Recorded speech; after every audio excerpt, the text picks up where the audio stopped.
नमस्कार दोस्तों, स्वागत है आपका आज के मुख्य समाचार में, जिसमें सबसे पहली और बड़ी खबर में आपको बताएंगे कि भारत के साथ मिलकर काम करेगा चीन। डोभाल के साथ मुलाकात में बोले विदेश मंत्री वांग यी, किन किन मुद्दों पर हुई बातचीत आपको बताएंगे।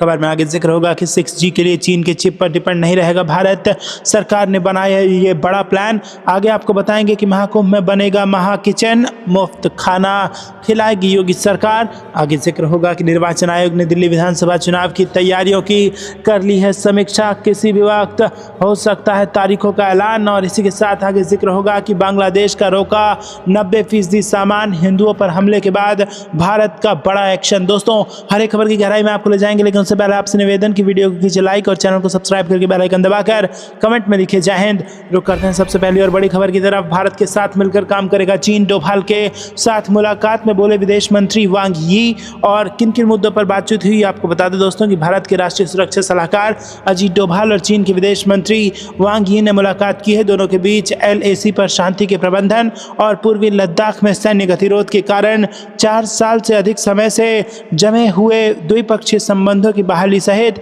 कई मुद्दों पर चर्चा की गई है। साथ ही विदेश मंत्री ने कहा कि चीन भारत के साथ काम करने को तैयार है। डोभाल भारत और चीन के बीच विशेष प्रतिनिधि स्तर की 23वीं बैठक में शामिल होने पहुंचे थे। भारतीय प्रतिनिधिमंडल का नेतृत्व कर रहे डोभाल 5 साल के अंतराल के बाद हो रही विशेष प्रतिनिधियों की 23वें दौरे की वार्ता में हिस्सा लेने के लिए मंगलवार को यहां पहुंचे। आखिरी बैठक 2019 में दिल्ली में हुई थी। बातचीत चीन के समय अनुसार सुबह 10 बजे शुरू हुई। चीन के दौरे पर गए NSA अजीत डोभाल ने बीजिंग में विदेश मंत्री वांग यी से मुलाकात की। दोनों देशों के अधिकारियों के बीच पूर्वी लद्दाख में 21 अक्टूबर को सैनिकों की वापसी और गश्त के समझौते के बाद द्विपक्षीय संबंधों को फिर से बनाने के लिए कई मुद्दों पर चर्चा करने की उम्मीद थी। भारत चीन के बीच इस साल अक्टूबर में सीमा विवाद को सुलझाने के लिए सहमति बनी थी। इसके लिए दोनों देशों ने अजीत डोभाल और वांग यी को स्पेशल प्रतिनिधि बनाया था। रुक करते हैं ब्रेकिंग न्यूज़ की तरफ। 6G के लिए चीन के चिप पर डिपेंड नहीं रहेगा भारत, सरकार ने बनाया खास प्लान। जी हां दोस्तों, आपको बता दें कि भारत सरकार भविष्य की 6G टेक्नोलॉजी में आत्मनिर्भर बनने की दिशा में तेजी से कदम बढ़ा रही है। इसका मेन मकसद चीन जैसे देशों पर चिपसेट के लिए निर्भरता को कम करना है। सरकार मेक इन इंडिया मिशन को बढ़ावा देते हुए देश में ही 6G टेक्नोलॉजी के लिए जरूरी हार्डवेयर, खासकर एडवांस चिपसेट का प्रोडक्शन करना चाहती है। अभी तक हम टेलीकॉम हार्डवेयर के लिए विदेशों पर निर्भर रहते थे, जिससे राष्ट्रीय सुरक्षा को भी खतरा रहता था, लेकिन अब सरकार ने इस चीज़ को बदलने का फैसला किया है। 6G टेक्नोलॉजी जो 5G से 10 गुना ज़्यादा तेज होगी, इसके लिए बेहद तेज और कम लेटेंसी वाली चिपसेट की ज़रूरत होगी। ET की रिपोर्ट के मुताबिक सरकार का मानना है कि इन चिपसेट का देश में ही प्रोडक्शन ज़रूरी है। इसके लिए सरकार असम और गुजरात में बन रही सेमीकंडक्टर मैन्युफैक्चरिंग यूनिट्स का इस्तेमाल करेगी। इन यूनिट्स में 6G नेटवर्क के लिए जरूरी एडवांस चिपसेट बनाए जाएंगे। सरकार का लक्ष्य है कि कच्चे माल से लेकर फाइनल प्रोडक्शन तक पूरी प्रोडक्शन प्रोसेस देश में ही हो। इसके लिए सरकार एजुकेशन सेक्टर और इंडस्ट्री के बीच सहयोग को भी बढ़ावा दे रही है, ताकि पूरे प्रोडक्शन चेन में इन्वेस्टमेंट लाया जा सके। सरकार 6G टेक्नोलॉजी के डेवलपमेंट के लिए रिसर्च एंड डेवलपमेंट पर भी जोर दे रही है। टेलीकम्युनिकेशन डिपार्टमेंट ने 6G पर फोकस्ड कई R&D प्रोजेक्ट्स के लिए 650 करोड़ रुपए अलॉट किए हैं। इनमें 111 रिसर्च प्रपोजल शामिल है, जिनका मकसद 6G नेटवर्क इकोसिस्टम को बढ़ावा देना है। इसके अलावा 19 प्रोजेक्ट्स ऐसे हैं जो 5G को बेहतर बनाने और 6G की नींव रखने पर काम कर रहे हैं। साइंस और टेक्नोलॉजी डिपार्टमेंट भी 6G पर फोकस्ड एडवांस कम्युनिकेशन सिस्टम पर पैसा लगा रहा है। ET के अनुसार कुछ एक्सपर्ट्स का मानना है कि टेलीकम्युनिकेशन R&D के लिए आवंटित 400 करोड़ रुपए का बजट काफ़ी नहीं है। सरकार का कहना है कि उसकी 6G स्ट्रैटेजी सिर्फ बजट पर निर्भर नहीं है, बल्कि इनोवेशन को बढ़ावा देने, इंफ्रास्ट्रक्चर बनाने और स्किल्ड वर्कफोर्स तैयार करने पर भी फोकस्ड है। रुक करते हैं अगली ब्रेकिंग न्यूज़ की तरफ। महाकुंभ में बनेगा महा किचन, मुफ्त खाना खिलाएगी योगी सरकार। जी हां दोस्तों, महाकुंभ में प्रयागराज संगम तट पर आने वाले श्रद्धालुओं के लिए महा किचन की शुरुआत कराने जा रही है। इसकी जिम्मेदारी नगर विकास विभाग को सौंपी गई है। यूपी की योगी सरकार प्रयागराज संगम तट पर आने वाले श्रद्धालुओं के लिए सामुदायिक किचन की शुरुआत करने जा रही है। इसकी जिम्मेदारी नगर विकास विभाग को सौंपी गई है। इसकी शुरुआत महाकुंभ से ही करने की तैयारी है, जिससे आने वाले श्रद्धालुओं को इसका फायदा मिल सके। इसके माध्यम से रोजाना 5000 श्रद्धालुओं को मुफ्त भोजन देना है और मुख्यमंत्री योगी आदित्यनाथ की अध्यक्षता में मंगलवार को हुई कैबिनेट की बैठक में फैसला हुआ। महाकुंभ मेला 2025 प्रयागराज के लिए प्रयागराज मेला प्राधिकरण को सामुदायिक किचन और भोजन वितरण केंद्र की स्थापना के लिए 2280 वर्ग मीटर भूमि 30 साल के लिए लीज पर दी जाएगी। राज्य सरकार का मानना है कि प्रयागराज संगम तट अनावरत श्रद्धालुओं का आना जाना लगा रहता है, इसलिए उनके लिए वहीं पर सामुदायिक किचन की शुरुआत करते हुए श्रद्धालुओं को ये मुफ्त खान पान की सुविधा दी जाए, जिससे उन्हें इसके लिए इधर उधर ना भटकना पड़े। रुक करते हैं अगली ब्रेकिंग न्यूज़ की तरफ। निर्वाचन आयोग ने दिल्ली विधानसभा चुनाव की तैयारियों की कर दी समीक्षा। जी हाँ दोस्तों, आपको बता दें कि दिल्ली विधानसभा के लिए अगले साल की शुरुआत में होने वाले चुनाव से पहले निर्वाचन आयोग ने बुधवार को सुबह यहाँ मध्य दिल्ली में राजनीतिक दलों के प्रतिनिधियों के साथ एक बैठक की। नई दिल्ली से भारतीय जनता पार्टी की सांसद बांसुरी स्वराज, आम आदमी पार्टी के राज्यसभा सदस्य राघव चड्डा और पार्टी के नेता जैस्मिन शाह ने इस बैठक में हिस्सा लिया। निर्वाचन आयोग के एक अधिकारी ने बताया कि बैठक करीब आधे घंटे तक चली और इसमें कई विषयों पर चर्चा हुई है। मुख्य निर्वाचन आयुक्त राजीव कुमार ने आगामी दिल्ली विधानसभा चुनाव के वास्ते चुनावी तैयारियों की भी समीक्षा की। निर्वाचन आयोग ने सोशल मीडिया मंच एक्स पर जारी पोस्ट में कहा कि मुख्य निर्वाचन आयुक्त राजीव कुमार ने निर्वाचन आयुक्त ज्ञानेश कुमार और डॉक्टर संधू के साथ आगामी दिल्ली विधानसभा चुनाव की तैयारियों की समीक्षा की। प्रवर्तन एजेंसियों के साथ बैठक वर्तमान में चल रही है और इससे पहले दिन में आयोग ने राजनीतिक दलों के प्रतिनिधियों से मुलाकात की। रुक करते हैं अगली ब्रेकिंग न्यूज़ की तरफ। बांग्लादेश का रोका 90% सामान हिंदुओं पर हमले के बाद भारत का बड़ा एक्शन। जी हाँ दोस्तों, सांप को दूध पिलाने से वो डसना नहीं छोड़ेगा। भारत और बांग्लादेश के रिश्ते में आई तल्खी अब व्यापार में भी दिखने लगी है। बांग्लादेश में लगातार बिगड़ते हालात और हिंदुओं पर हो रहे अत्याचार व मंदिरों पर हमले ने भारत के व्यापारियों को कड़ा फैसला लेने पर मजबूर कर दिया। भारत ने बांग्लादेश को साफ संदेश देते हुए 24 घंटे का अल्टीमेटम जारी किया है और 90% सामानों की सप्लाई रोक दी। बांग्लादेश में अल्पसंख्यक समुदाय पर बढ़ते हमले, आर्थिक अस्थिरता और राजनीतिक उथल पुथल अब पूरे क्षेत्र के लिए खतरा बनता जा रहा है। जहां एक तरफ भारतीय व्यापारी अपने नुकसान का जोखिम उठाकर बांग्लादेश को झटका दे रहे हैं, वहीं अमेरिका भी इस मुद्दे पर कड़ा रुख अपना रही है। बांग्लादेश के हालातों को देखते हुए भारत के व्यापारियों ने एक बड़ा फैसला किया है। भारत बांग्लादेश को ऑटो स्पेयर पार्ट का सबसे बड़ा सप्लाई है। 90% से ज़्यादा पार्ट्स भारत से जाते हैं। भारत के व्यापारियों ने कहा कि हिंदुओं पर हो रहे हमले और मंदिरों के तोड़फोड़ के विरोध में ये सप्लाई बंद की जा रही है, तो वहीं सब्जियों का एक्सपोर्ट रोकने की तैयारी भी है। पश्चिम बंगाल के व्यापारियों ने 24 घंटे तक बांग्लादेश को सब्जियों की सप्लाई रोक दी है। रुक करते हैं अगली ब्रेकिंग न्यूज़ की तरफ। पीएम मोदी ने अमित शाह का समर्थन करते हुए कांग्रेस पर किया हमला। डॉक्टर अंबेडकर को लेकर किया खुलासा। जी हाँ दोस्तों, संसद में डॉक्टर भीमराव अंबेडकर को लेकर केंद्रीय गृह मंत्री अमित शाह के बयान ने विपक्षी दलों विशेष रूप से कांग्रेस को घेर लिया है।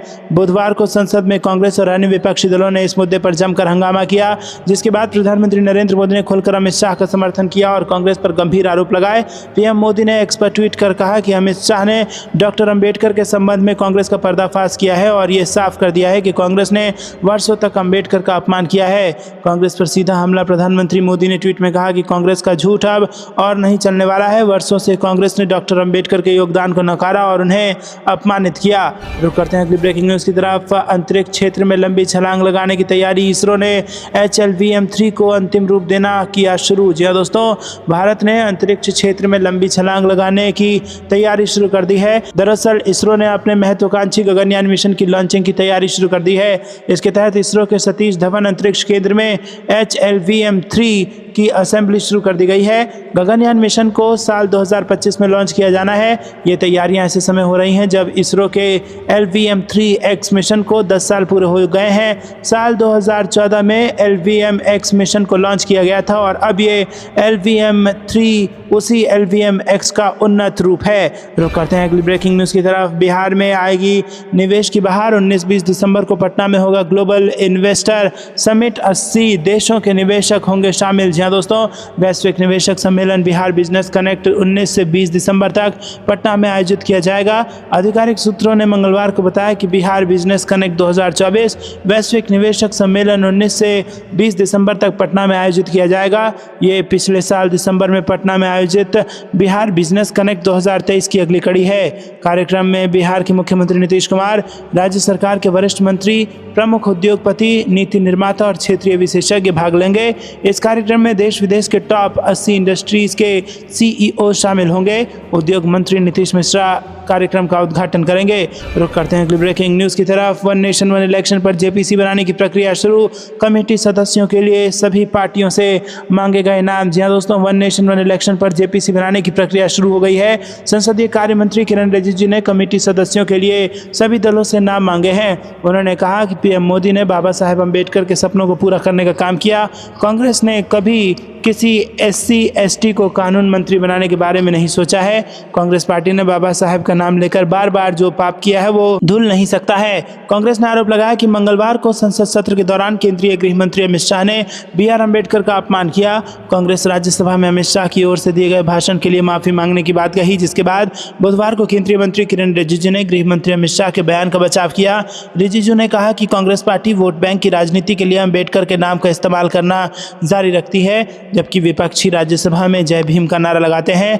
विपक्षी सांसदों ने डॉक्टर BR अम्बेडकर पर अमित शाह की टिप्पणी को लेकर बुधवार को जय भीम का नारा लगाते हुए हंगामा किया, जिसके बाद सभापति जगदीप धनखड़ ने दोपहर 2 बजे तक के लिए राज्यसभा की कार्रवाई स्थगित कर दी है।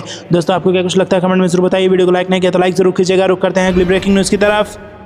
बीजिंग में NSA डोभाल और चीन के विदेश मंत्री वांग यी की बैठक, जल्द LAC समेत बड़े मुद्दों पर होगी बात। जी हाँ दोस्तों, आपको बता दें कि राष्ट्रीय सुरक्षा सलाहकार अजीत डोभाल और चीन के विदेश मंत्री आज बीजिंग में विशेष प्रतिनिधि की 23वीं बैठक कर रहे हैं। विदेश मंत्रालय की प्रेस विज्ञप्ति के अनुसार बैठक के दौरान दोनों विशेष प्रतिनिधि सीमा क्षेत्रों में शांति और सौहार्द के प्रबंधन पर चर्चा करेंगे और सीमा प्रश्न का निष्पक्ष, उचित और पारस्परिक रूप से स्वीकार्य समाधान तलाशेंगे। विदेश मंत्रालय ने एक प्रेस विज्ञप्ति में कहा कि भारत चीन सीमा मुद्दे पर राष्ट्रीय सुरक्षा सलाहकार और भारत के विशेष प्रतिनिधि श्री अजीत डोभाल 18 दिसंबर 2024 को बीजिंग में अपने चीनी समकक्ष महामहिम श्री वांग यी, कम्युनिस्ट पार्टी ऑफ चाइना केंद्रीय समिति के राजनीतिक ब्यूरो के सदस्य और चीन के विदेश मंत्री के साथ SR की 23वीं बैठक करेंगे। जैसा कि 23 अक्टूबर 2024 को कजान में दोनों नेताओं की बैठक के दौरान सहमति हुई थी। दोनों SR सीमा क्षेत्रों में शांति और सौहार्द के प्रबंधन पर चर्चा करेंगे और सीमा प्रश्न का निष्पक्ष, उचित और पारस्परिक रूप से स्वीकार्य समाधान तलाशेंगे। NSA डोभाल और वांग यी के बीच बैठक अक्टूबर में नई दिल्ली और बीजिंग के बीच भारत चीन सीमा क्षेत्रों में वास्तविक नियंत्रण रेखा पर गश्त व्यवस्था के संबंध में एक समझौते पर पहुंचने के बाद निर्धारित की गई। जो करते हैं अगली ब्रेकिंग न्यूज़ की तरफ। अब एशिया में चीन की नहीं भारत की होगी धाक, पड़ोसी मुल्क श्रीलंका देगा साथ, नए राष्ट्रपति ने दे दिया सिग्नल। जी हाँ दोस्तों, श्रीलंका के नए राष्ट्रपति अरुणा दिशानायके अपनी पहली विदेश यात्रा पर भारत आए। श्रीलंका में जब से दिशानायके ने अपना कार्यभार संभाला है उसके बाद से ये उनका पहला विदेशी दौरा था। भारत को अपने पहले दौरे के लिए चुनना श्रीलंका और भारत की मित्रता की तस्वीर कही जा सकती है, क्योंकि जब से दिशानायके चुनाव जीते और लेफ्ट पार्टियों की मदद से सत्ता में आए तब से इस बात के कयास लगाए जा रहे थे कि दिशानायके की भारत नीति पूर्ववर्ती सरकारों से एकदम अलग हो सकती है। कई विश्लेषक ये मान रहे थे कि दिशानायके भारत की अपेक्षा चीन को ज़्यादा तरजीह दे सकते हैं, लेकिन दिशानायके के भारत दौरे ने उन सभी अफवाहों पर विराम लगा दिया। दोस्तों, गोतबाया राजपक्षे के खिलाफ हिंसक प्रदर्शनों के बाद दिशानायके श्रीलंका की जनता के नए हीरो के तौर पर उभरे। यही वजह है कि पहले राष्ट्रपति चुनाव और फिर संसदीय चुनाव में उनकी पार्टी व गठबंधन दल बहुमत से सत्ता में आए। श्रीलंका में आर्थिक संकट आने की एक बड़ा कारण चीन का श्रीलंका में बढ़ता प्रभाव था। रुक करते हैं अगली ब्रेकिंग न्यूज़ की तरफ। भारत कर रहा युद्ध की तैयारी, अमेरिका और हिंदुस्तान के हथियार डील से घबराए पाकिस्तानी एक्सपर्ट, मोदी सरकार की तारीफ भी की। जी हाँ दोस्तों, भारत और रूस के रक्षा समझौते से जुड़ी एक खबर हाल में सामने आई है। भारत ने रूस के साथ रक्षा उपकरणों के ऑर्डर में कमी करते हुए पश्चिमी आपूर्तिकर्ताओं की तरफ रुख किया है। यह भारत की नीति में एक बड़ा बदलाव है, क्योंकि परंपरागत रूप से नई दिल्ली हथियारों के लिए मॉस्को पर निर्भर रही है। भारत की इस शिफ्ट पर दुनिया का भी ध्यान गया है। पाकिस्तान के राजनीतिक टिप्पणीकार कमर चीमा ने इस पर प्रतिक्रिया देते हुए भारत की तारीफ की है और कहा है कि यह बदलाव बहुत अहम है। कमर चीमा ने एक वीडियो शेयर करते हुए कहा कि भारत और रूस के बीच के कुछ रक्षा समझौतों में देरी हुई है। ऐसा माना जा रहा है कि रूस खुद यूक्रेन से युद्ध में उलझा है। ऐसे में वो भारत को टाइम से हथियार नहीं दे पा रहे हैं और इससे भारत खुश नहीं है। ऐसे में भारत ने हथियारों के लिए पश्चिम और अमेरिका की तरफ रुख किया है। रुख करते हैं अगली ब्रेकिंग न्यूज़ की तरफ। लोकसभा में एक राष्ट्र एक चुनाव बिल हुआ स्वीकार, 198 के मुकाबले विधेयक के पक्ष में पड़े 269 वोट। जी हाँ दोस्तों, संसद के मौजूदा शीतकालीन सत्र में केंद्र ने मंगलवार को एक राष्ट्र एक चुनाव विधेयक पेश किया। संसद के निचले सदन में विपक्ष के विरोध के बाद ई वोटिंग कराई गई, जिसमें विधेयक के पक्ष में 269 वोट प्राप्त हुए, जबकि 198 वोट बिल के खिलाफ पड़े। हालांकि ये बिल ज्वाइंट पार्लियामेंट्री कमेटी को भेजा जाएगा, जिसके बाद जेपीसी सुझाव देगी और इस पर एक नया बिल पेश किया जाएगा। लोकसभा में केंद्रीय कानून मंत्री अर्जुन राम मेघवाल ने एक राष्ट्र एक चुनाव पर संविधान विधेयक 2024 पेश किया। साथ ही केंद्रीय मंत्री ने ही प्रस्ताव दिया कि विधेयकों को संयुक्त संसदीय समिति को भेजा जाना चाहिए। कांग्रेस समेत अन्य विपक्षी दलों ने इस बिल को संविधान के मूल ढांचे के खिलाफ बताया। लोकसभा दोपहर 3 बजे के लिए स्थगित कर दी गई। रुक करते हैं अगली ब्रेकिंग न्यूज की तरफ। जनरल कोच में 200 से 250 किलोमीटर तक ट्रैवल कर सकेंगे, 3000 स्पेशल ट्रेनें चलेंगी। महाकुंभ से लौटने वालों को बिना टिकट सफर पर विचार। जी हाँ दोस्तों, केंद्र सरकार 13 जनवरी से प्रयागराज में शुरू हो रहे महाकुंभ में शामिल होने वाले रेल यात्रियों की सुविधा के नए विकल्प पर विचार कर रही है। सूत्रों के मुताबिक रेलवे महाकुंभ से लौटने वाले सामान्य श्रेणी के यात्रियों के लिए टिकट खरीदने की अनिवार्यता खत्म कर सकती है। इसके लिए जरूरी औपचारिकताओं को अंतिम रूप दिया जा रहा है। दरअसल महाकुंभ के 45 दिनों में देश भर से करीब 45 करोड़ लोगों के पहुंचने का अनुमान है। रेलवे का आकलन है कि कुंभ के दिनों का औसत निकालें तो रोज 5 लाख से ज़्यादा यात्री सामान्य श्रेणी के कोचों में सफ़र करेंगे। इतने ज़्यादा यात्रियों को एक दिन में टिकट उपलब्ध कराने के लिए ज़रूरी समाधान जुटाना बड़ी चुनौती होगी। इसलिए जनरल टिकट खरीदने की अनिवार्यता को कुंभ के लिए रद्द कर दिया जा रहा है। रुक करते हैं अगली ब्रेकिंग न्यूज़ की तरफ। पाकिस्तान में बनेगा एक और बांग्लादेश। साल 1971 का युद्ध याद आया तो पाक एक्सपर्ट का छलका दर्द, बोले हमने सबक नहीं लिया। जी हाँ दोस्तों, आपको बता दें कि बांग्लादेश के इतिहास में 16 दिसंबर का एक खास महत्व है।